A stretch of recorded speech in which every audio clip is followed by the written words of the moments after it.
Intentional ہے دلیل. سارے موقف اگر آ جاتا ہے تو اس موقف کو لینے میں جو ریسرچ ہوتی ہے اس کے لیے تو پہلے ریسرچ ہوتی ہے، اس کے بعد ہی دلیل بنتی ہے. آدمی وہ ریسرچ کیوں کر رہا ہے؟ وہ دونوں طرف جا سکتا ہے. اس ریسرچ دونوں طرف جا سکتا ہے نا، دونوں طرف کے دلائل ہوں گے، وہ ایک طرف کیوں جاتا ہے؟ اس کا ذہن منتر ہو جاتا ہے. جو دلائل مضبوط ہوتے ہیں اس طرف جائے گا. نہیں، جس طرف اس کا مفاد ہے اس طرف جائے گا.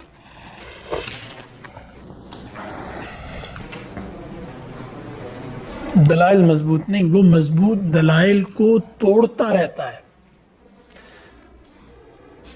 محنت کرتا ہے، اس کو مانتا نہیں. یعنی آپ کے مخالف دلیل جتنی بھی آ جائے، سیاسی یا مذہبی، آپ اپنے موقف کو نہیں چھوڑتے.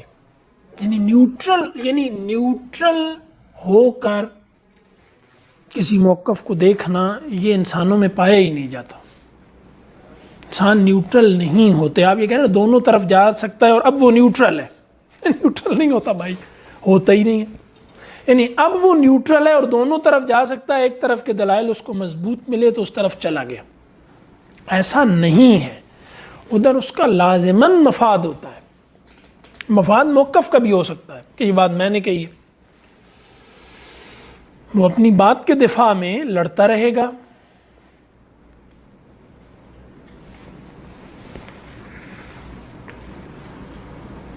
یعنی نیوٹرل ہو کر آدمی ریسرچ نہیں کر سکتا، تحقیق نہیں کر سکتا، ممکن نہیں.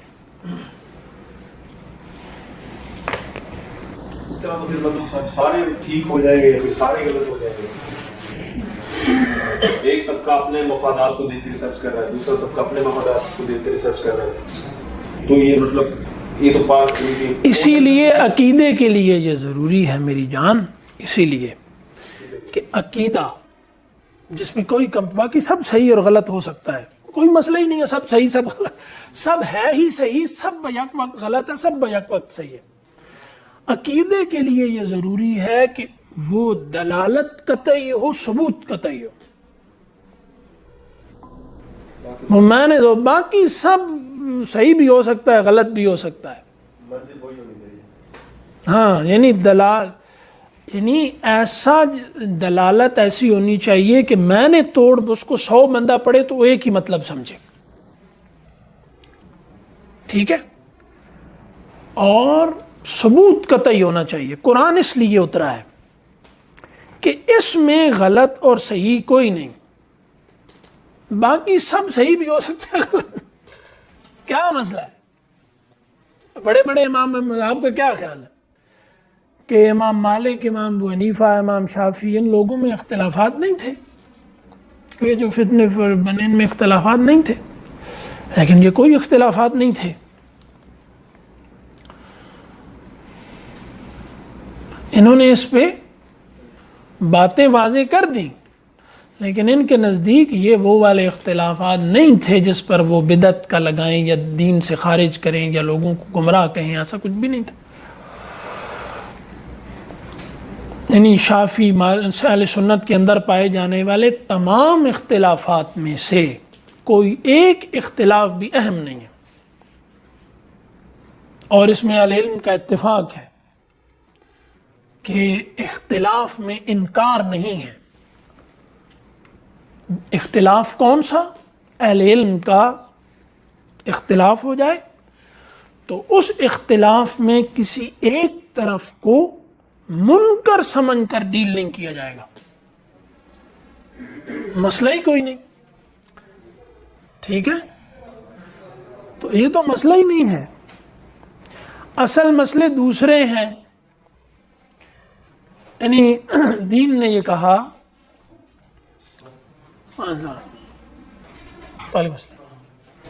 کہ اہل کتاب سے بھی کہا کہ جہاں اتفاق ہے اس پہ آؤ، ہم وہاں سے بات شروع کرتے ہیں. ہم نے یہ دلائل کا جو سارا چکر چلا رکھا ہے، اس میں ہم اختلاف ڈھونڈتے ہیں پہلے تو دوسرے بندے سے ملنے کے لیے. تو یہ ہم اس بنیاد سے نہیں ہٹ گئے کیا؟ دین کی ترتیب یہ ہے، اہل کتاب سے گفتگو کرتے ہوئے بھی، کہ آپ کے اور میرے درمیان اتفاقی بنیادیں کیا ہیں، وہاں سے ہم آگے چلیں۔ کتنا دین میں اختلاف ہے؟ کوئی نہیں۔ ٹھیک ہے، یہ بڑھ کیوں رہا ہے؟ یہ بڑھ اس لیے رہا ہے کہ جب آپ کسی بات کو اختلافی بات بنا لیتے ہیں تو لوگ پوزیشن لینی شروع کر دیتے ہیں۔ پوزیشننگ اس سے ہوتی ہے، اس سے وہ بڑھتا رہتا ہے۔ جیسے اب اس پہ تمام لوگوں کا اتفاق ہے، ہم جنس پرستی کا مرض دنیا میں 1% لوگوں میں ہوگا نا۔ یہ بڑھ کیوں رہا ہے؟ اس کو ایک اختلافی مسئلہ بنا دیا ہے، اس لیے تو آپ نے کسی فضول سے فضول بات میں بھی اگر لوگوں کے درمیان پولرائزیشن کرنی ہے تو اس بات کو موضوع بحث بنا دیں جس میں دونوں طرف کی پوزیشن لینے میں کوئی بڑا نقصان نہ ہوتا ہو اور دونوں طرف کے دلائل ہوں۔ تو دین حضور اندھیرے میں چھوڑ، حضور نے فرمایا لیلھا کنہارھا، اس راستے کی رات بھی دن جیسی ہے۔ اتنی الجھن پیدا ہو گئی کہ لوگ دلیل دلیل دلیل دلیل، کوئی مسئلہ نہیں ہے بھائی۔ یہ جن مسائل میں ہم الجھے ہیں، جن مسائل میں ہمیں الجھا دیا گیا ہے، یہ سرے سے مسئلے ہی نہیں ہیں۔ یعنی صحیح بات یہ ہے کہ ہمارے اہل علم کا جن چیزوں میں اختلاف ہے وہ فروعات کا ہے۔ اس کا مطلب یہ ہوا وہ اصول کا نہیں ہے، یعنی وہ اختلاف کوئی ہے ہی نہیں ہے جب وہ خود میں۔ تو آپ اگر شاخ میں الجھ کر، ٹھیک ہے، جڑ کاٹنے اور تنا کاٹنے کی طرف چل پڑیں گے تو اس سے آپ کو روکا جائے گا۔ یہ ہمارا تمام فساد کی جڑ یہ ہے کہ لوگوں کو غیر اہم مسائل میں الجھا دو تاکہ یہ اہم مسائل کی طرف نہ جائیں۔ اور وہ غیر اہم کیوں ہیں؟ کیونکہ دونوں طرف کی پوزیشن لینے میں کوئی مسئلہ نہیں، لہذا قرآن و حدیث میں دونوں طرف کے بے تحاشا دلائل ملیں گے۔ ایک ایک کو پکڑ کے زور دیتا رہے گا کہ یہ ہے، دوسرا دوسرے کو دے کے زور، دونوں مل جائیں گے۔ حسد کے حق میں دلیل کہاں ہے؟ دنیا پرستی کے حق میں دلیل کہاں ہے؟ ماں باپ کو بے یار و مددگار چھوڑنے کے حق میں دلیل کہاں ہے؟ بے حیائی اور بے غیرتی کو اپنا لینے میں کہاں ہے؟ بیوی کو ایک فحش معاشرت میں بے یار و مددگار باہر نکال کے اس کی ہاتھ کی کمائی کھا لینے والے بے غیرت شوہر کی جگہ دین میں کہاں ہے؟ جس کو یہ کوئی پتہ نہیں کہ جس ماحول میں یہ جا کے کمائی کر کے لا رہی ہے اس میں یہ کیسے رہ رہی ہے، اس کی دین میں گنجائش نکال کے دکھائیے۔ یہ فضول خرچی اور اسراف کی گنجائش کہاں ہے؟ یہ 50 اور 60 80 ہزار روپے کے موبائل لے کر اور پھر جو کھانا ایک مطلب سوپ بھی پیا تو اس کی تصویر لگا، یہ دین میں کہاں ہے؟ بسیار خوری کی گنجائش دین میں کہاں ہے؟ غریب کو حقارت کی نظر سے دیکھنے کی دین میں گنجائش کہاں ہے؟ اپنے حاسد بڑھاتے رہنے کی دین میں گنجائش کہاں ہے؟ جس میں آپ کیا کرنا ہے، آپ نے ڈیوائڈ کرنا ہے۔ ڈیوائڈ اینڈ رول یہ ہمیشہ سے قوت کا اصول رہا ہے۔ تو آپ اگر ایک ایسی بات کو اختلافی بنانا چاہیں گے جس میں دلیل، جس پہ اتفاق ہے، اجماع ہے انبیاء کا، وہ آپ نہیں، جب اس میں اختلاف کیسے پیدا کریں گے لوگوں میں؟ اس میں ڈیوائڈ کیسے کریں گے؟ لہذا ایسی بات کو اختلافی بات بنا دو جس میں یہ بھی ٹھیک ہے، یہ بھی ٹھیک ہے، تو یہ بھی ٹھیک ہے کہ 2000 دلائل مل جائیں گے، یہ بھی ٹھیک ہے کہ 2000 دلائل مل جائیں گے، اور یہ دونوں طرف نفس پرست لوگ ان کو دلیل کا نام دے رہے ہیں۔ وہ اپنی نفس پرستی کر رہا ہے کہ اس کو اس سے ضد ہے اور اس کو اس سے ضد ہے، ایک دوسرے کے لیے دل میں کینہ، بغض اور حسد رکھتے ہیں، ایک دوسرے پہ غالب آنا چاہتے ہیں خدا اور رسول کا نام لے کر۔ ہاں، تو پھر وہ کیا کرتے ہیں؟ وہ اس دین کو اپنے مفادات کے لیے کھلونا بنا لیتے ہیں. دلیل یہ ہم عرض کر رہے ہیں. کوئی دلیل دلیل دلیل کیا مطلب؟ تمہارے یعنی نبی اتنے اختلاف یہاں اتنے 1,24,000 انبیاء آئے, انہوں نے جو جو جو جو نہیں بھی مانتے کہ انبیاء نے آج نہیں ہے مذاہب کی ضرورت, ادیان کی آج ہمیں ضرورت نہیں ہے, وہ بھی یہ نہیں کہتے کہ ماضی میں انبیاء کا کنٹریبیوشن سویلائزیشن میں کوئی نہیں, بہت بڑا مانتے ہیں. اتنے بڑے بڑے لوگ آئے, وہ لوگ کیا کر کے گئے پھر؟ ان کو ماننے والے آپس میں اختلاف در اتنا ذہن اتنی عقل کتنے لوگوں میں ہوگی؟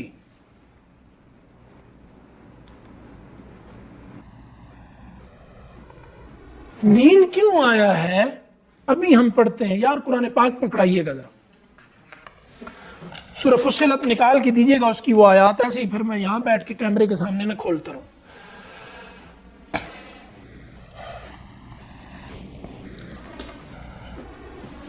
تو نہیں سر یہ آپ کی گفتگو جو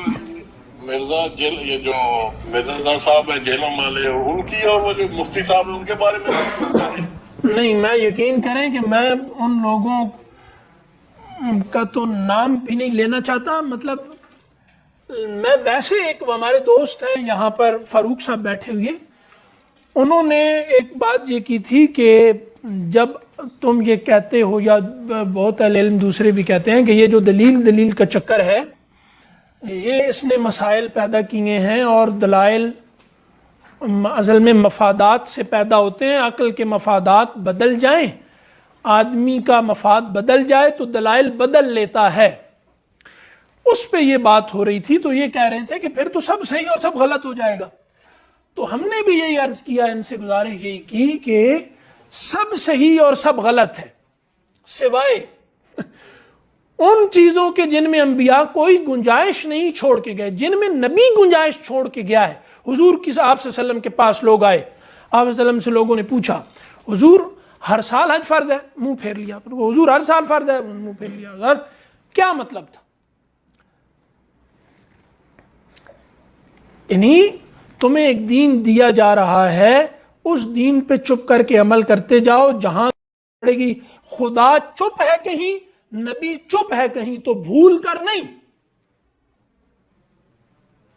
تو جہاں خدا اور رسول چپ ہیں وہاں پر فقہا نے کچھ ضرورت کے تحت اپنی اپنی بات کہہ دی, یہ بتا کر کے یہ اہم نہیں ہے جب تک کہ یہ کسی بڑے ٹکراؤ کا سبب یا کوئی اس میں مسئلہ پیدا نہ ہو. یہ فروعی مسئلہ ہے, کوئی یہ اختیار کر لے, یہ اختیار کر لے. میں عرض کر رہا ہوں لا انکار فی اختلاف,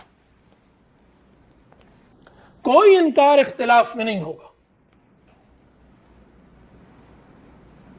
اختلاف فقہا کے درمیان ہے, وہ کوئی منکر اور اس کا جھگڑا نہیں ہے کہ یہ اب آپ منکر سمجھ کے اس کی کریں, نہیں.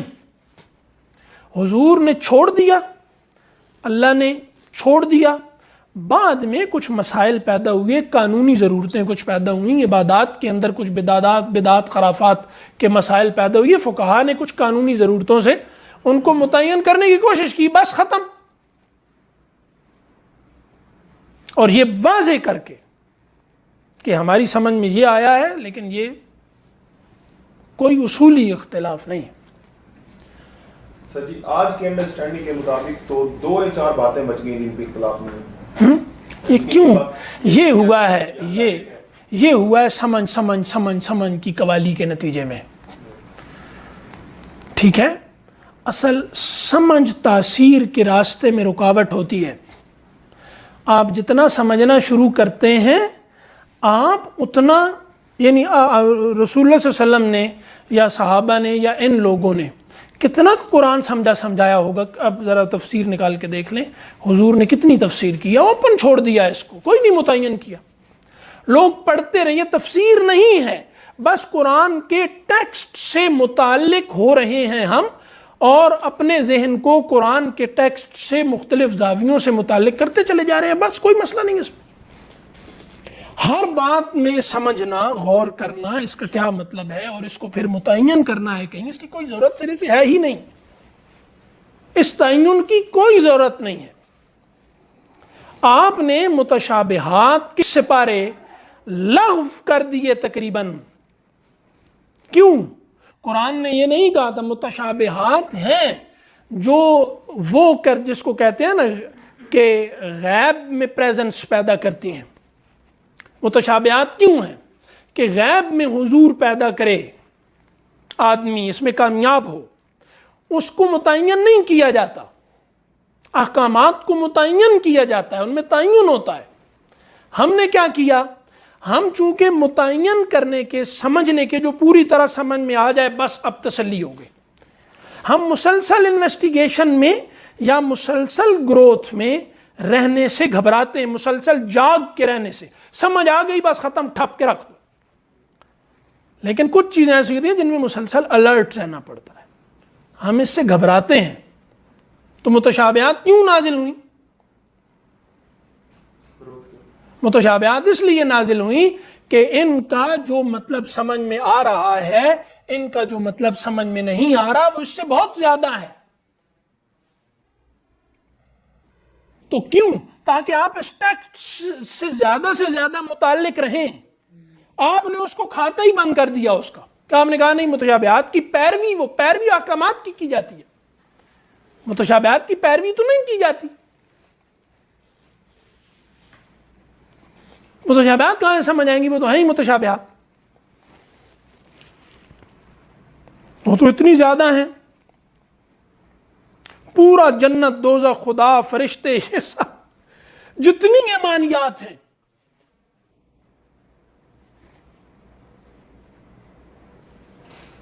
جنت دوزخ کے احوال، یہ سب کچھ، یہ سب متشابہات ہیں۔ تو اب جنت دوزخ کے حالات یا قیامت کے حالات، یہ سارے، یہ سب ہماری دلچسپی کا موضوع کیوں نہیں ہے؟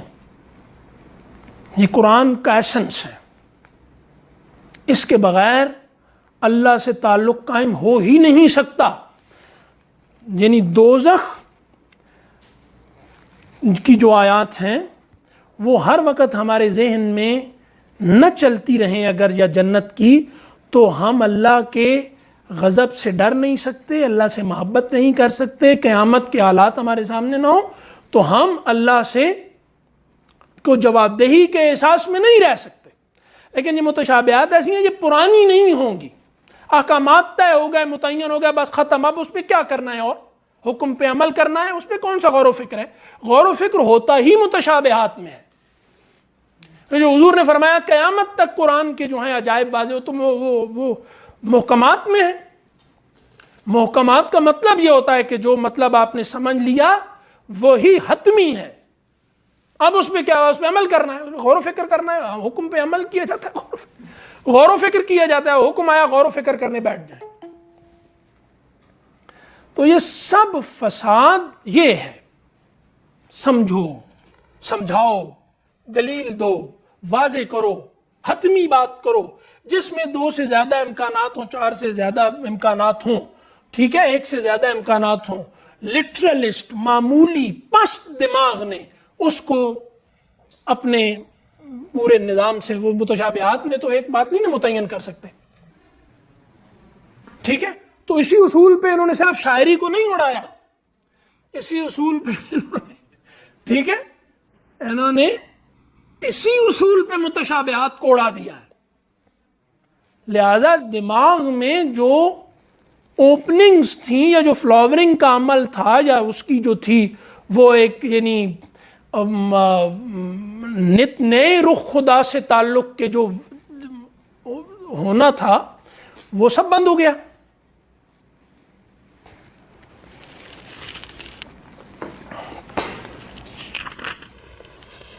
تو اب یہاں کیا ہے جو عرض کیا کہ دین آیا ہے خدا اور بندے کے اس کے لیے تعلق کے لیے۔ اول یہ ہے کوئی حقوق العباد نہیں ہوتے، دین میں کوئی حقوق العباد نہیں ہے، دین میں صرف حقوق اللہ ہیں، حقوق العباد بھی حقوق اللہ ہیں، لیکن وہ چونکہ انسانوں سے متعلق ہیں تو ان کو ایک ضرورت کے تحت الگ عنوان دے دیا گیا.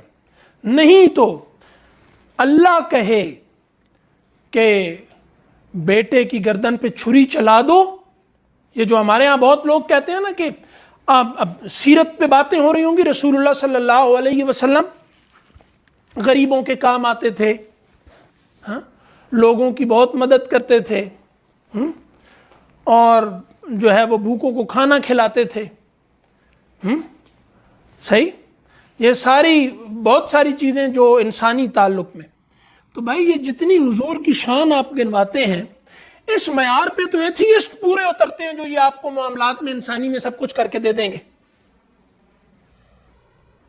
پھر آپ کیا کریں گے؟ پھر اب آپ اخلاق کی انسانی جو جہت ہے اس پہ زور دیتے رہیں گے حضور کی. یہ جو ہارزونٹل ہے ٹھیک ہے، لیکن جو ورٹیکل ہے اس کو آپ نے بالکل نظر انداز کر دیا. آپ رسول اللہ صلی اللہ علیہ وسلم کا نام لے کر، ٹھیک ہے، ہر دفعہ جب باری آتی ہے حج کی، عمرے کی، قربانی کی، سب جب یہ چیزیں آتی ہیں اس وقت آپ کو یہ سارا یاد آ جاتا ہے. انسانی خدمت حضور نے بھی کی تھی، حضور نے بھی کی تھی. اب آج سیرت کانفرنسیں ہوئی، سب ہوا، کسی نے آپ کو ذکر نہیں کیا ہوگا کہ اس آدمی نے نماز پڑھی ہے اور پاؤں میں ورم پڑ گئے اس کے، دنیا سے جاتے وقت کہا الصلاۃ الصلاۃ الصلاۃ.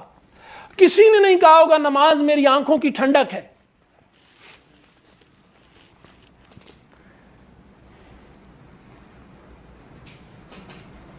ٹھیک ہے، آپ صلی اللہ علیہ وسلم 2 دن اکٹھے روزہ رکھتے تھے، جس کو وہ کیا کہتے ہیں، صوم الدہر.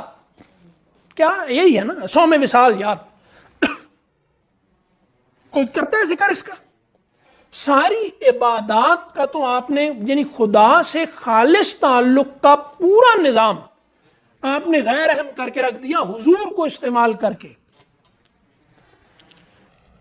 کوئی نہیں کہتا نکال دیں، کوئی ایک بندہ نکال دیں مجھے جس نے گفتگو کی اور رسول اللہ صلی اللہ علیہ وسلم کا ذکر کر کے، اور وہ کوئی ایسی بات کی ہو جو محمد الرسول اللہ کے ساتھ خاص ہو، محمد بن عبداللہ کے ساتھ نہیں، خالص. یعنی وہ جتنی صفات گناتے ہیں وہ گنواتے ہیں وہ محمد بن عبداللہ کی ہیں، اور وہ سب وہ ہیں. حضرت خدیجہ کا ذکر میں نے سنا کچھ لوگوں نے کیا کہ خدیجہ نے فرمایا حضور کو کہ اللہ آپ کو کبھی ضائع نہیں کرے گا. آپ میں تو یہ صفات ہیں، وہ نبوت سے پہلے کی ہیں.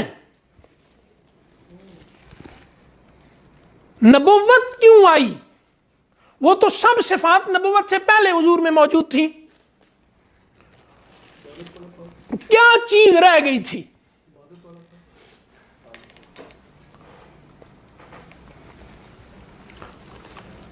وہ نماز پوری سکھائی، پورا حج سکھایا، روزہ سکھایا، سارے معاملات سارے ترتیب سے بتائے. نبیوں کے بغیر انسانی تہذیب میں ہر ڈیولپمنٹ ہو سکتی ہے سوائے اس کے کہ خدا کی عبادت کیسے کرنی ہے. خدا کی عبادت کا درست طریقہ نبی کے بغیر کوئی نہیں بتا سکتا.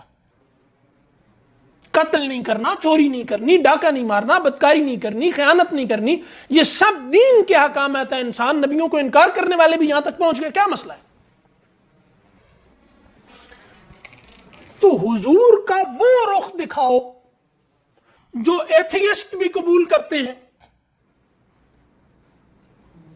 اور پھر مذہب کی کوئی ضرورت. آخر سوال یہ رہے گا نا کہ جتنی صفات آپ نے حضور کی گنوائیں یہ تو ساری ملحدوں میں پائی جاتی ہیں. بڑے اچھے اچھے ملحد ان تمام صفات پہ پورے. آپ کو گنگا رام نے کیا نہیں کیا لاہور میں، مدر ٹریسا نے کیا نہیں کیا، لیڈی ڈیانا کیا نہیں کر رہی تھی. بہت سارے لوگ ہیں بڑے کچھ کیا انہوں نے. لوگ پھر سوال بھی کرتے ہیں کہ ان کا پھر کیا ہوگا. یہ کیوں سوال پیدا ہوتا ہے؟ کیونکہ آپ نے خدا سے تعلق کا جو یہ عمودی جہت تھی اس کو نظر انداز کر دیا. اب یہاں جو کہا، یہاں یہ جو ہے نا کہ اعوذ باللہ من الشیطان الرجیم بسم اللہ الرحمن الرحیم. یہاں جو تھا نا ہم نے پڑھا ومن احسن قولا ممن دعا الی اللہ وعمل صالحا وقال اننی من المسلمین. تو یہ کیا ہے؟ بندے اور خدا کا تعلق ہے. ہر جگہ اہمیت بھی خدا کا تعلق ہے، باقی سب اس کا پھل ہے. لیکن یاد رکھیے آپ درخت کے کمزور پھل پر کمپرومائز کر سکتے ہیں، کمزور بیج پر نہیں کر سکتے.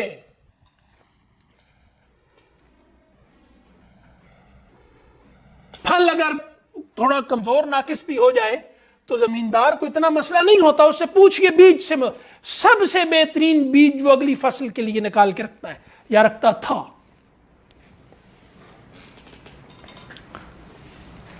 تو یہ فراڈ ہے یا بے وقوفی ہے. تو کیا کیا؟ پہلے مذہب کے درمیان ان اختلافات کو اٹھایا جو سرے سے اختلافات ہیں ہی نہیں. میں حنفی ہو جاؤں، مالکی ہو جاؤں، شافعی ہو جاؤں، عملی ہو جاؤں، ظاہری ہو جاؤں، کچھ بھی ہو جاؤں، کیا فرق پڑتا ہے اس سے؟ کوئی بڑا فرق نہیں پڑتا. لیکن وہ جس سے فرق پڑتا ہے اس کو نظر انداز کیا، اور یعنی جو انسانی گروتھ ایمانیات کے بغیر ممکن نہیں تھی، یعنی ذہن سے نہیں، ذہن سے تو آپ سارا کر لیں گے نا یہ، لیکن ایک ہے کہ ایمان سے جو ہونا ہے آپ کے اندر ڈیولپمنٹ. آپ نماز ذہن سے سمجھ کے پڑھ لیں گے، روزہ ذہن سے سمجھ کے کریں گے، یہ ایمان سے ممکن ہے. جتنا ذہین آدمی آپ کو نظر آئے گا اتنا دین سے دور کیوں ہوتا ہے؟ اور ذہین نہیں ہوتا، وہ اس میں فراست نہیں ہوتی. مطلب وہ جو ہے نا وہ دھاگے سے دھاگا جوڑ کے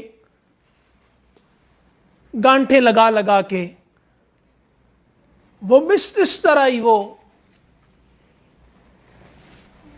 بنانے کا چیزیں ہوتا ہے. آدھی بستر کی چادریں، کفن، یہ وہ سب بناتا رہتا ہے، ٹاکیاں شاکیاں بنا لیتا ہے اسی سے. لیکن یہ کہاں ہے کہ حضور جب نماز میں کھڑے ہوتے تھے تو ان کے سینے سے ایسی آواز آتی تھی جیسے ہانڈی کی آواز آ رہی ہو ابلنے کی. یہ کہیں کدھر نظر انداز ہو گیا؟ یہ کوئی نہیں سنت. اتنی مسواک یہاں جیب میں اڑس کے اس سے سنت بن جاتی ہے، وہ کہاں گئی سنت؟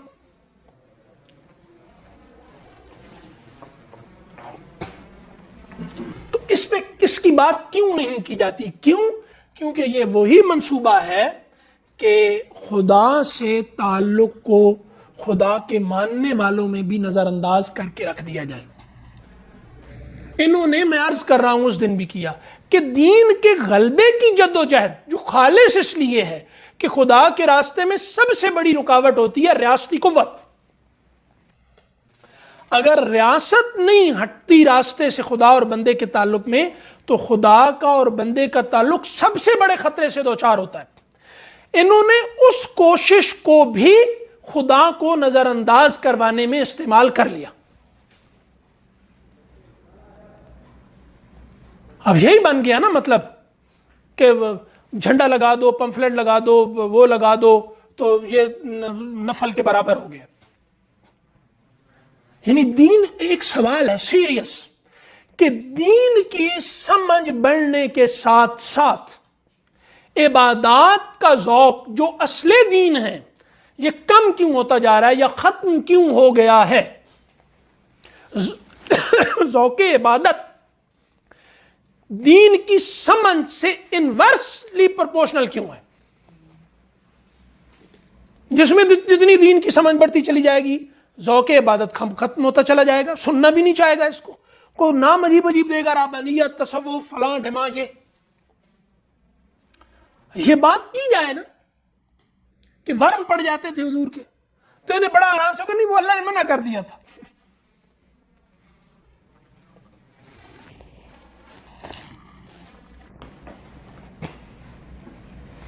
حضور نے لوگوں کے بارے میں کہا آدمی بہت اچھا ہے، کاش تہجد بھی پڑھتا. نہیں، ساری رات جاگتے رہتے ہیں، تہجد پڑھنے میں کیا تکلیف ہے؟ یہ کوئی دو لوگوں میں، دو مسخروں میں کشتی لڑوا کے اس کو لاکھوں لوگوں کو دکھا کے اور ان کو فارورڈ ادھر ادھر کر کے اور وہ ایک تماشا بنائے بغیر یہ موقف نہیں جازم ہوگا وجود میں. اس کے لیے ضرور دو مسخرے کھڑے کرنے ہیں جن کو آپس میں لڑانا ہے. ایک بڑی اچھی وہ کہتے ہیں نا، ایک جگہ بولتے ہیں ڈرنکن فولز.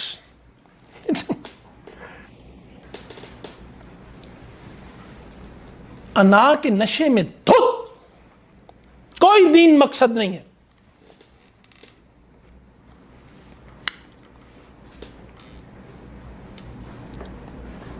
اس آدمی کا، اس نظریے کا، اس فکر کا کوئی دین سے تعلق نہیں ہے جس سے متعلق ہونے کے بعد آپ کا تعلق خدا سے نہیں بڑھتا. بالکل نہیں. ہزاروں گھنٹے ضائع کیے جاؤ، محنت کیے جاؤ، سب جہنم میں جائے گا. جہنم کہیں دن بنے گا سب. آگے اس سے کیا کہا؟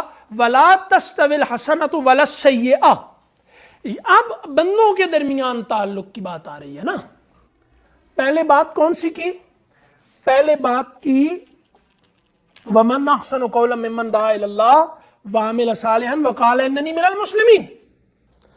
جو لوگ خدا سے تعلق میں سچے نہیں ہوتے، انسانوں کے ساتھ تعلق میں ٹھیک نہیں ہو سکتے. وہ جھوٹ بولتے ہیں.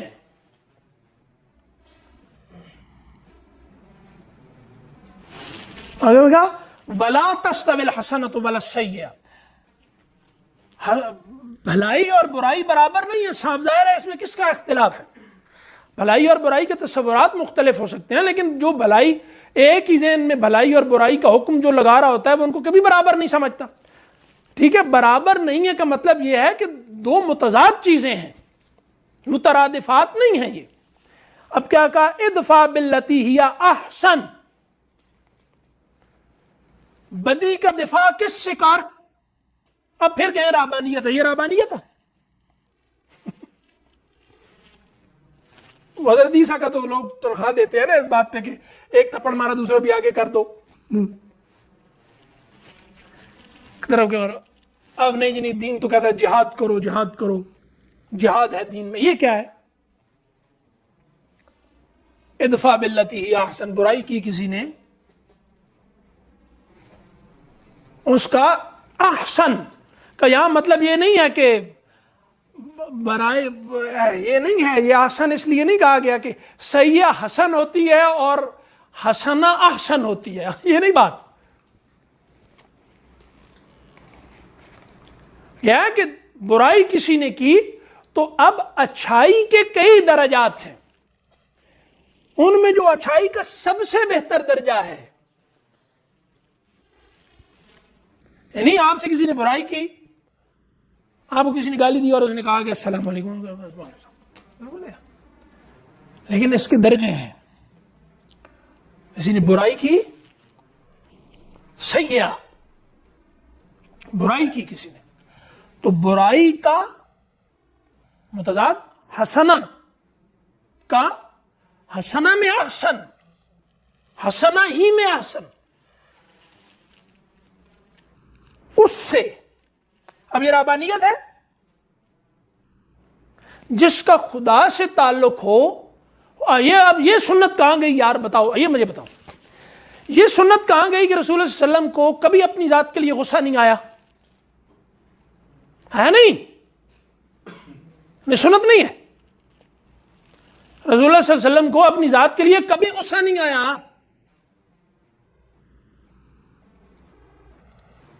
اب سارے نفس پرست دین کے لیے غصہ کر رہے ہیں.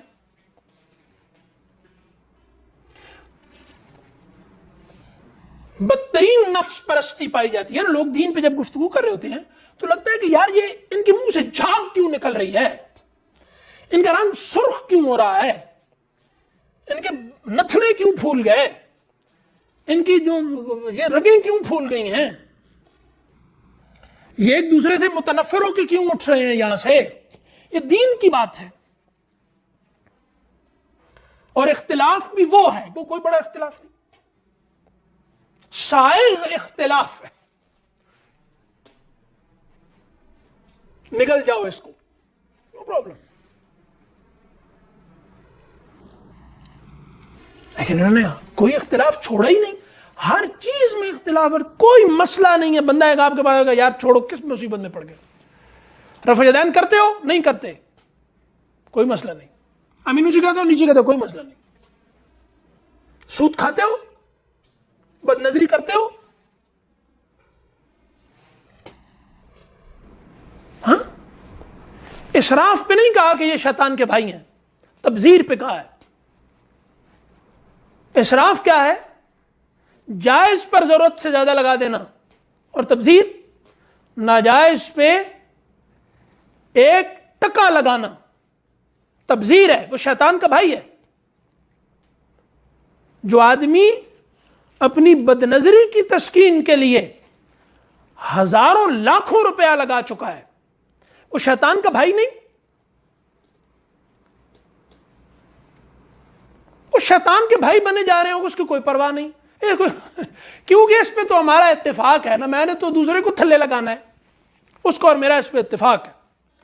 تو جب اتفاق ہے تو پھر بحث کس بات کی کریں؟ دلیل کون سی دیں؟ ثبوت کہاں سے دوں؟ اتفاق جو ہے۔ خان جی میرے کا ایک بڑا مضمودہ نسخہ ہے، میرے بہت سے دوستوں نے استعمال کیا۔ ایک آدمی آپ سے بحث میں الجھ جائے، اس کو کہیں کہ تسی ٹھیک آخنے پہ ہو، آپ ٹھیک کہہ رہے ہیں، اس کو غصہ ڈبل ہو جائے گا، کہ وہ چاہتا ہے یہ کلیش میں آئے۔ یہ کیا بات ہوئی کہ اس نے میرے مطلب کوئی پسینہ، اس کو رنگ اس کا زرد کیے بغیر، اس کو بغیر پچھاڑے بغیر اس نے کہہ دیا یار تم ٹھیک کہہ رہے ہو، تو کوئی مزہ ہی نہیں آیا۔ کیا فائدہ؟ میری انا کی تسکین ہی نہیں ہوئی۔ مسجد کی طرف پاؤں کر کے بیٹھے ہیں آپ، کعبے کی طرف، ایک بندہ کہتا ہے کہ تم نے کدھر پاؤں کی طرف، مسجد کی طرف، تو جاہل ہو، فلاں پاؤں پیچھے کر لیں بس ختم۔ اس طرف منہ کر کے بیٹھے ہو، لوگ کمر کر رہے ہیں، یہ وہ، اس طرف منہ کر کے بیٹھو دیوار کی طرف، پھر جائیں کہیں بھائی ٹھیک ہے یہ لو۔ اب آپ دلائل نکالنے شروع کر دیں، کعبے پر بھی سواد چڑھتے ہیں لوگ، ہاں جی کعبے پر بھی چڑھتے ہیں جب، تو پاؤں کرنے کے کیا مسئلہ ہے، فلاں ڈما، یہ کیا ضرورت ہے اس کی؟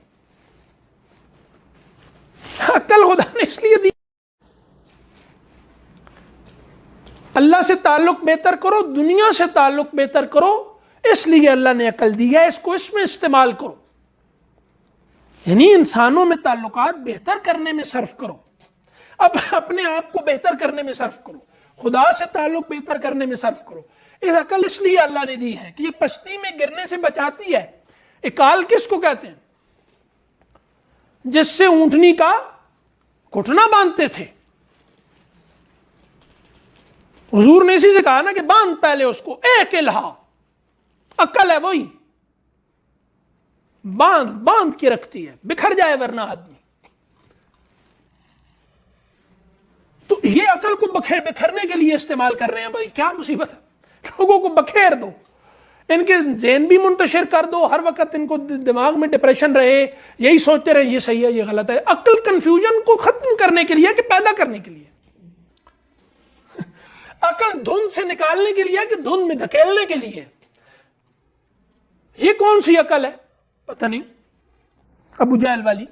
اب ادفع باللتی احسن فاذا الذی بینک و بینہ عداوۃ کانہ ولی حمیم، تیرا گہرا دوست بن جائے گا۔ حمیم میں کئی اس کے مطلب ہیں، مطلب ایک ہے کہ سواد یعنی سیاہی بھی حمیم میں، حامیم کے مادے سے آتا ہے، حرارت بھی ہے، قرب بھی ہے، حضور بھی ہے، آواز بھی ہے اور کشت بھی ہے۔ لیکن حضور، آواز اور کشت کو آپ ایک شیڈ کہہ سکتے ہیں، 5 ہیں، سواد اور حرارت کو، سیاہی اور گرمی کو، شدت کو، یہ ایک مطلب شیڈز ان کے ملا کے آپ 2 کیٹیگریز ان کی بنا سکتے ہیں۔ اصول 5 سے گنتے ہیں اس کے، یعنی مادے کے جو مطلب بنیادی نکلتے ہیں، لیکن ان 2 میں ان کو کیا جا سکتا ہے اپنی آسانی کے لیے۔ اب یہاں ولی حمیم جو ہے یہ تیرا گہرا قریبی دوست بن جائے گا، ٹھیک ہے. تو اب اس میں بھی ہے کہ مطلب آپ سواد اور حرارت کو بھی ملا کے قرب میں شامل کر سکتے ہیں, مطلب ٹھیک ہے, لیکن بہرحال وہ کھینچتانی نہ بن جائے. اچھا, کانہ ولی حمیم ادفع باللتی ہی احسن فاذا الذی بینک و بینہ, فا کے بارے میں کہتے ہیں کہ یہ جیسے یا تعلیل کا ہے کہ جب تم یہ کرو گے تو یہ ہوگا, یا وہی ہے کہ یہ سرپرائز, یعنی یہ تمہیں لگتا ہے کہ ایسا نہیں ہوگا. مطلب ایک آدمی میرے ساتھ برائی کر رہا ہے, میں برائی کا جواب برائی سے نہ دوں تو یہ تو میرے سر پہ سوار ہو جائے گا. فا کے بارے میں یہ کہتے ہیں کہ یہ ہے کہ تمہیں یہ لگ رہا ہے غلط, ایسا نہیں ہے, تم یہ کرو گے تو یہ ہوگا. بینک و بینہ عداوۃ کأنہ ولی حمیم, گہرا دوست بن جائے گا. یہ رہبانیت نہیں ہے. اور پھر تم نے راہبوں کو سمجھا کیا ہے, وہ تو بہرحال ایک الگ بات ہے کہ ہر صورت کی کرپٹ شکل کو ہم نکال کے لے آتے ہیں, لیکن بہرحال یہ رہبانیت وہ نہیں ہے جس کے بارے میں قرآن نے کہا. یہ قرآن نے اس کے بارے میں کوئی برا تبصرہ نہیں کیا. یہ کہا کہ وہ رعایت نہیں کر سکے اس کی, ہمت سے بڑا کام لیا, جیسے صحابہ نے کہا تھا شادی نہیں کریں گے, عورتوں کے قریب نہیں جائیں گے, ٹھیک ہے, تو اور پھر کیا, روزے رکھیں گے, ہمیشہ نماز پڑھیں گے. تو یہ کون سی غلطی کر رہے تھے وہ؟ لیکن حضور نے کہا کہ یہ دین فطرت سے ٹکرا کے نہیں, ہمیں بنایا نہیں اس طرح کے ہم اتنے بڑے بڑے کام, مطلب خدائی صفات ہے. خدا کھاتا ہے, خدا شادی کرتا ہے, سوتا ہے, یہ معمولی چیزوں کی کوشش تو نہیں ہے, کوئی گھٹیا پن تو نہیں ہے, لیکن کر نہیں سکتے ہم. کوئی معمولی تبصرہ تو یہ نہیں ہے اس میں کہ کوئی معمولی کام ہے فضول کے, کیا کر رہے ہو, چھوڑ. قرآن نے کہا کہ کیا اہدنا الصراط المستقیم, کیا ہے آگے, صراط الذین انعمت علیہم غیر المغضوب علیہم ولا الضالین. ظالم کو مغضوب علیہم میں نہیں گنا. ظالم کون ہے؟ عیسائی نہیں, ان کو مغضوب علیہم میں گنا. ظالین الگ کیٹیگری بیان کی, ظالین مغضوب علیہم ہی ہے, یہ تو پھر تقسیم فضول ہو گئی نا ساری. اور رہبانیت خدا بننے کی وجہ نہیں کرنا یہ کام, اور نبی خدا کا بیٹا بنا لیا تھا, انہوں نے کہا ہم بھی کرتے ہیں یہ.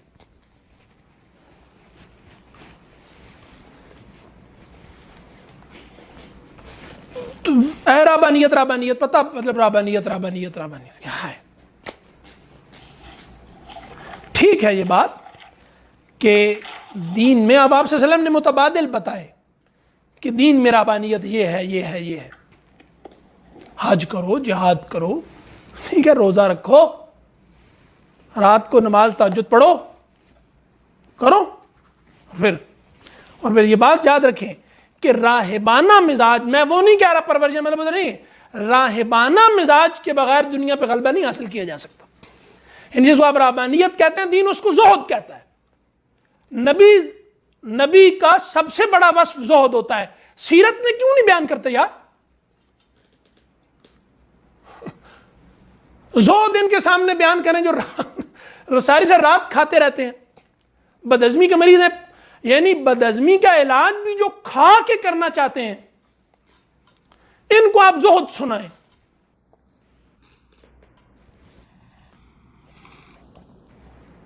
تو نہیں سنیں گے نا, تو ہم نے سنانا ہے, ٹھیک ہے. وما یلقاها الا الذین صبروا, اور اس درجے کو کس کو, استقامت کا جو درجہ ہے نا, استقامت کا جو درجہ ہے اس کو کون پہنچتے ہیں؟ استقامت کے درجے کو کون پہنچتا ہے؟ استقامت کے درجے کو وہ پہنچتا ہے, یعنی استقامت تقوی کا متبادل لفظ ہے. یعنی جب آپ کہتے ہیں استقامت تو اس کا مطلب ہے صراط مستقیم پہ رہو, دونوں طرف نہیں جانا. تو صراط مستقیم بہت باریک ہے, تقوی اس میں ذرا سا ادھر یا ذرا سا ادھر ہونے سے بچنا ہے. یہ استقامت ہے. اب یہ کوئی بڑا کام نہیں ہے نا, باریک ہے, سادہ ہے. ہر بات میں ایک نظر رکھو کہ میں جو کچھ بھی کر رہا ہوں یہ مجھے خدا سے تعلق میں قریب خدا سے کر رہا ہے یا دور کر رہا ہے. کوئی ایسا کام نہ کرے نا, علماء بتاتے ہیں نا, یہ تصوف ہے, کوئی کام ایسا نہ کریں کہ جس کے دوران آپ, یعنی جس کے بعد آپ ذکر نہ کر سکیں. کوئی ایسا کام نہ کریں جس کے بعد آپ ذکر نہ کر سکیں. استقامت ہو جائے گی خود ہی. میں کیا کہا, وما یلقاها الا ذو حظ عظیم, یہ ہے بڑا مقدر. لیکن ہم انسان ہیں. وَإِمَّا يَنزَغَنَّكَ مِنَ الشَّيْطَانِ نَزْغٌ, اور اگر تم کو شیطان پھر بھی کوشش کے باوجود, یعنی حملہ کر جائے تم پہ, نزغن لگا جائے کچوکا تمہیں, تو ٹھیک ہے, تکبر میں آنے کی ضرورت نہیں ہے کہ مجھ سے غلطی ہو گئی, میں اتنی بڑی شان والا ولی اللہ بننے والا تھا, ابھی اللہ تعالیٰ عرش سے اتر کر میرا استقبال کرنے والے تھے, اور ابھی مجھ سے غلطی ہو گئی تو مجھے تو پوری محنت دوبارہ سے کرنی پڑے گی. ساری محنت پہ پانی پھر گیا, یہ متکبر آدمی ہے. اللہ نے گناہ اسی آدمی کو اس کی حیثیت میں رکھنے کے لیے پیدا کیا ہے. یہ پازیٹیو سائیڈ ہے گناہ کی. یہ آدمی کو گھمنڈ میں نہیں مبتلا ہونے دیتا. وہ آدمی ذرا سا اپنے چہرے کو دیکھ کتنا نورانی ہے, گناہ آ کے مارتا ہے تھپڑ, اس کے منہ پہ نیل ڈال دیتا ہے, کہتا ہے یہ لو نور. ٹھیک ہے, تو اب یہاں کیا ہو گیا کہ ایک تکبر انسانوں میں پیدا ہوتا ہے کہ میں اللہ کے ساتھ تعلق میں بھی بڑا اچھا, انسانوں کے ساتھ تعلق میں بھی دیکھو مجھ سے کوئی, اتنے دنوں سے مجھ سے کوئی غلطی نہیں ہوئی, تو ابھی گناہ کہتا ہے کہ یہ لو, ابھی لو. یہ بھی تقویٰ کے خلاف ہے. آدمی سوچتا رہے کیا شان ہے, میں اتنے دنوں سے یار کمال ہے, مجھ سے کوئی غلطی نہیں ہوئی. بہتر کی کوشش کے باوجود وہ ہوتا ہے اس پہ کہ میں اپنے بس بڑھتے تو آپ صلی اللہ علیہ وسلم نے یہی فرمایا نا کہ آدمی انسان ہونا اصل میں گناہگار ہونا ہے. ٹھیک ہے, تو اب یہ ایک مسئلہ ہے کہ گناہگار کا مطلب کیا ہے کہ اللہ کا حق ادا نہ کر سکنا. ہم اپنی ہستی کے مطابق اس مسئلے کا شکار ہیں, انبیاء اپنی ہستی کے مطابق ہوتے ہیں. تمام انبیاء حضور ایک مجلس میں 70 بار استغفار کرتے تھے. کیا مطلب ہے اس کا کہ نہیں حق ادا کر سکے اللہ کا, جیسا کہ حق اللہ کا ادا کرنا چاہیے تھا, نبی بھی نہیں کر سکتے. تو اب یہاں کیا ہے کہ ایک آدمی سمجھے کہ میں تو جناب بہت زبر وہ آتا ہے آدمی جب تھوڑا سا, یعنی جب جیسے گناہگار کو جو ہوتا ہے نا کہ میں بہت گناہگار ہوں, ایسے ہی آدمی اپنے آپ کو بہرحال جانتا تو ہے نا, وہ نیکی میں زیادہ دیر رہے تو اس کو یہ احساس ہوتا ہے کہ میں نے یہ نیکی کی, یہ اچھائی کی, یہ کی, اتنے دن ہوئے, مجھ سے کوئی ایسی بڑی چھوٹی غلطی کوئی نہیں ہوئی. بڑا یہ بندہ سوچتا ہے اپنے بارے میں. جیسے ہی اس کو یہ خیال آتا ہے تو اس کو ٹھوکر لگتی ہے جناب, اس کا منہ لگتا ہے سامنے کسی پتھر پہ, لہو لہان ہو جاتا ہے. ٹھیک ہے جی. تو اب یہ پھر اس میں کیا فرمایا کہ شیطان سے تم نہیں بچ سکتے. تم اگر یہ سوچو نا کہ شیطان سے میں بچ جاؤں گا تو نہیں. حضور نے فرمایا کہ وہ کیا ہے, اِنَّهُ لَيُغَانُ عَلَىٰ قَلْبِي, میرے دل پر بھی آ جاتا ہے غبار سا. کون ہے اور کون ہے؟ تو کیا فرمایا کہ اگر تم یہ کہو کہ وہ اپنے کام کرتا رہتا ہے, شیطان اپنا کام کرتا رہتا ہے, لگا رہتا ہے اس میں, یعنی کیا نبیوں پہ جب حملہ ہوتا ہے تو ان کو بدن پہ زخم نہیں لگتا, لوگوں نے جادو کیا تو نہیں ہو گیا, مطلب اثر نہیں ہو گیا. تو ہر طرح کی چیزیں آتی ہیں.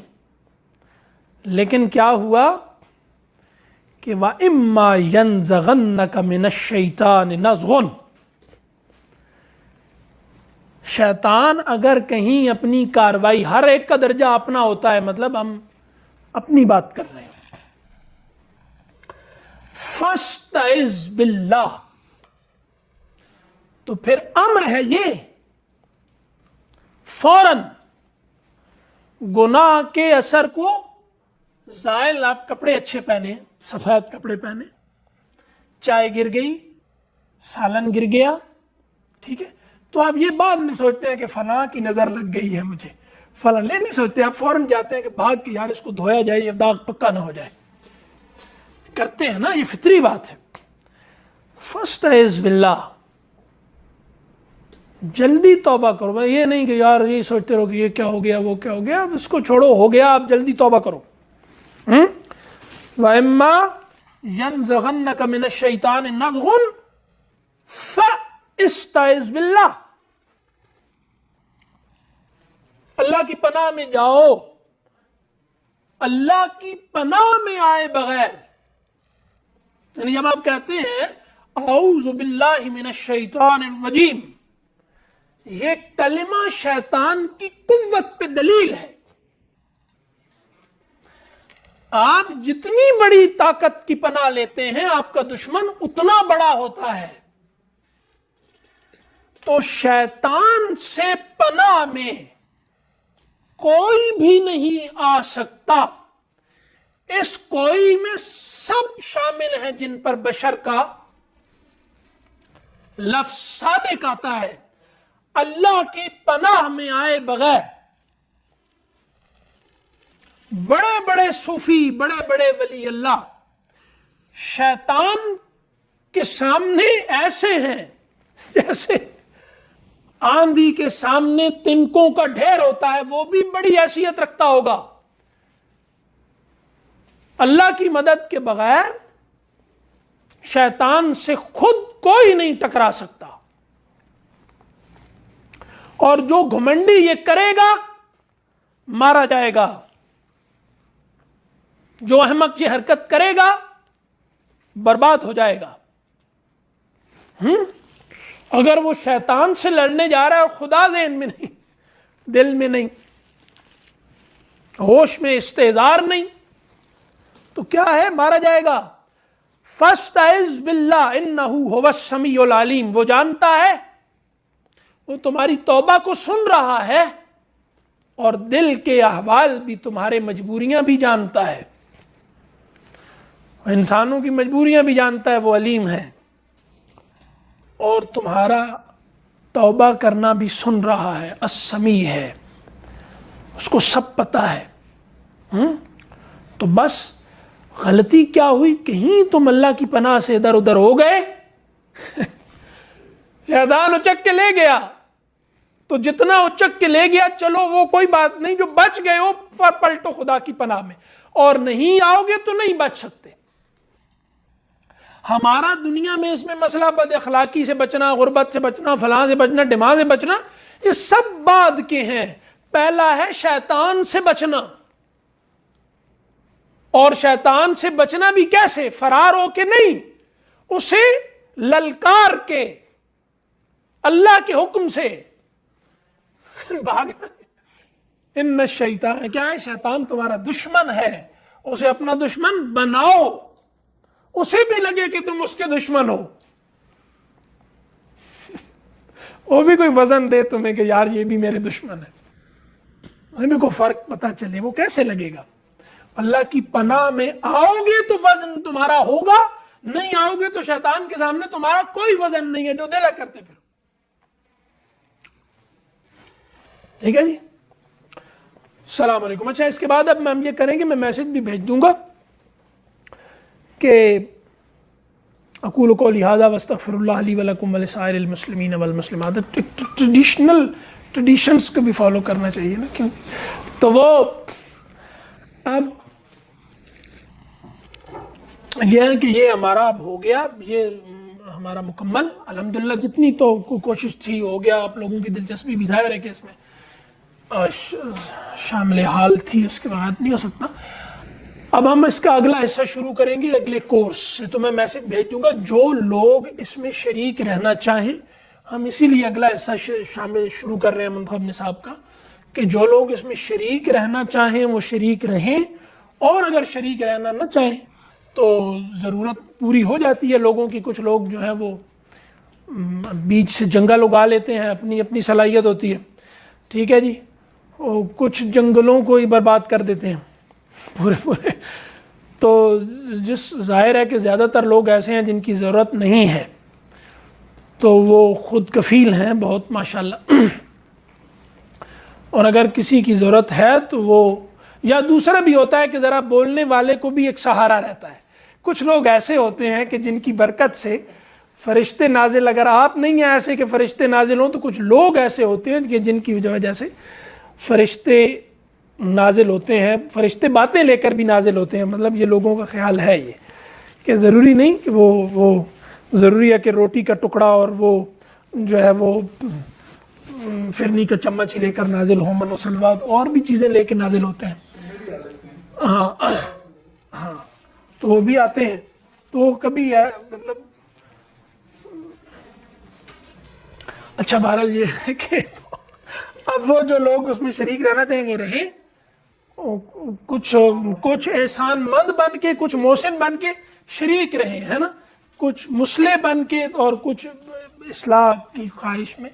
اس طرح بس وہ اس طرح سے ذرا ایک وہ چلتا رہے گا. اور جو نہیں سمجھتے کہ وہ اور مصروفیات بھی ہیں تو وہ پھر جو آپ بتا رہے تھے کہ جب تبلیغ کرتے ہوئے یعنی اس کا اب جو اگلا یہ جو لوگ شریک ہوں گے نا، ہم نے صرف پارٹ 1 کے لیے فیس رکھی ہے، ماڈیول 2 کے لیے کوئی فیس نہیں ہے، اور صرف ماڈیول 1 کے لیے اس میں ذرا تھوڑا سا سیریس لوگ چھانٹی ہو جاتے ہیں. ماڈیول 2 کے لیے کوئی نہیں، باقی جو کورسز کو کنٹینیو کرنا چاہتے ہیں ان کے لیے کوئی نہیں. جس نے ایک دفعہ کورس شروع کیا اور دوبارہ وہ کرنا چاہتا ہے، پہلی دفعہ وہ کنٹینیو نہیں کر سکا، اس کے لیے بھی کوئی نہیں. بس وہ ایک ذرا سیریسنس ہے کہ مطلب اس کے لیے بس. جی کہتے ہیں کہ آپ کے کینا رسد رکھ کر دلائل دیتے ہیں. اس میں ایک چیز یہ کہ ہمیں سچے یا اگر معاملہ تیر ہونے کا بڑا یقین کو طلب ہو. بھائی بحث میں سچا ہونے کی ایک نشانی ہے کہ آدمی نے کبھی بحث میں ہار بھی تسلیم کی ہو، کبھی دوسرے کے اس کو بھی کیا ہو، اور دین کے لیے اس کی پیش قدمی باطل ہے اگر اس نے کبھی دین کے لیے پسپائی اختیار نہیں کی. یعنی جس نے دین کے لیے کبھی پسپائی اختیار نہیں کی ہے جی، وہ ابو جہل ہے، بھیس بدل کر وہ حضور کے لشکر میں شامل ہوا ہے. آپ نے کہا تھا کہ ریاست جو ہے ایک دفعہ دین کے اس میں کئی دفعہ نہیں، سب سے بڑی جو بندے اور خدا کے راستے میں مادی دنیا میں جو سب سے بڑی رکاوٹ ہے وہ ریاست بنتی ہے، میٹامورفوسس کر دیتی ہے. اس کے خلاف کیا کرنا چاہیے؟ ان کے کاؤنٹر میں کیا کرنا چاہیے؟ ریاست کے لیے، ریاست کے خلاف اپنے آپ کو تولنا چاہیے. یعنی تھوڑا سا نا یہ کرنا چاہیے کہ میں ریاست کے خلاف اٹھنا چاہتا ہوں، کوشش کرنا چاہتا ہوں، تو کیا میں اس کے لیے تیاری کر رہا ہوں سیریس؟ بس پھر راستے بہت نکل آتے ہیں. ایسے لوگ ہوتے ہیں، جماعتیں ہوتی ہیں جو یہ کام کر رہی ہوتی ہیں، ان کے ساتھ ملا جائے. ظاہر ہے کہ جو لوگ جو کام کر رہے ہیں وہ انہی کے ساتھ مل کے کیا جا سکتا ہے نا. یعنی میں اگر مثال کے طور پہ کوئی بھی کام کرنا چاہتا ہوں تو وہ میں انہی لوگوں ہاں جو وہ کر رہے ہیں ان میں غلطیاں ہوں گی. مطلب میں اگر مثال کے طور پہ سائیکل ٹھیک کرنی سیکھنا چاہتا ہوں، جوتے گاڑنا سیکھنا چاہتا ہوں، تو یہ نہیں ہو سکتا کہ میں جس موچی کے پاس جوتے گاڑنے سیکھنے کے لیے جاؤں وہ دنیا کا سب سے بڑا موچی ہو. یہ بھی ایک تکبر کی نشانی ہے نا کہ میں بس اسی سے سیکھوں گا جو دنیا کی سب سے بڑی جو ہے نا وہ اس کو یعنی وہ اس کا ٹانکا دیکھ کے جناب ہے تو وہ کوئی بڑی دنیا کی کوئی بڑی جوتوں والی کمپنی کا کون سا نام ہے کوئی بتائیں، سب سے بڑی جو جوتیوں کمپنی ہو، اس کا بھی جو ہوگی نا وہ ماہر کاریگر، اس کی بھی آنکھیں پھٹ جائیں گی. میں تو ایسے سے سیکھوں گا. یہ متکبر آدمی ہے. ابھی میری ضرورت اتنی ہے، اس کو پوری کر رہا ہے کوئی، بس ٹھیک ہے. اب جب وہ بڑی ہو جائے گی نا تو پھر اس کے لیے کوئی خدا اور بھیج دے گا.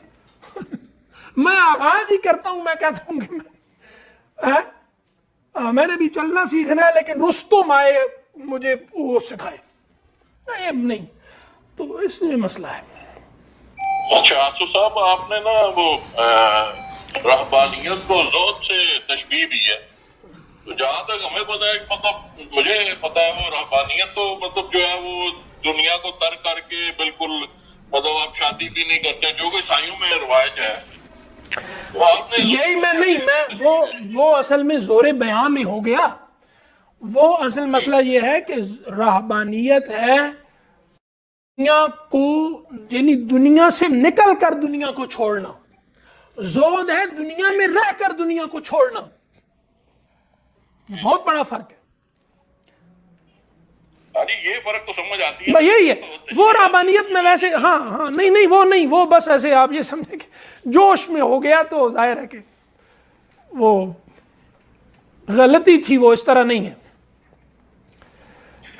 اچھا دوسرا سر، وہ مطلب فردر آپ کو سننا ہو تو میں وہ کچھ سگنل صاف نہیں آ رہے تھے، آپ بتا رہے تھے کہ وہ کیسے میں یہ رہا کہ ہم اس کو کنٹینیو کریں گے اگلے کورس کے ساتھ، منتخب نصاب کا اگلا حصہ، تو جو لوگ اس میں شریک رہنا چاہیں وہ مجھے بتا دیں گے، میں میسج بھی کر دوں گا، تو اگلا جو گروپ ہم وغیرہ بنائیں گے اس میں ان کو شامل کر لیں گے۔ جو شریک رہنا چاہیں اپنی مرضی سے، کوئی فیس وغیرہ کچھ بھی نہیں ہے اس کے لیے، بس یہی ہے کہ ذرا پرانے لوگ ہوں نا تو ان کو دیکھ کے مانوس سا ماحول محسوس ہوتا ہے، اجنبیت جو دروس رہ گئے وہ مطلب ہاں وہ وہاں اس کا کوئی پیٹرن بنا لیں گے، حدیث کی کلاس بھی ایک ہم شروع کر لیتے ہیں۔ ہاں جماعت کرنا، جہاں جماعت کھڑی ہو گئی ہے تو اس کو ہم انشاءاللہ وہ حدیث کی جو چیزیں رہ گئی نا ان کو بھی ہم اس میں کسی جگہ سیٹ کرتے ہیں۔ ابھی اس میں کنفیوز ہوں کہ وہاں جماعت اصل میں آواز آ رہی ہے تو مجھے کچھ سمجھ نہیں آ رہی، وہ کھڑی ہو گئی جماعت، تو اس لیے میں یہاں سے اب ذہنی طور پہ سمجھیں کہ آؤٹ ہو گیا، تو یہ ٹھیک ہے، اللہ حافظ۔ جی السلام۔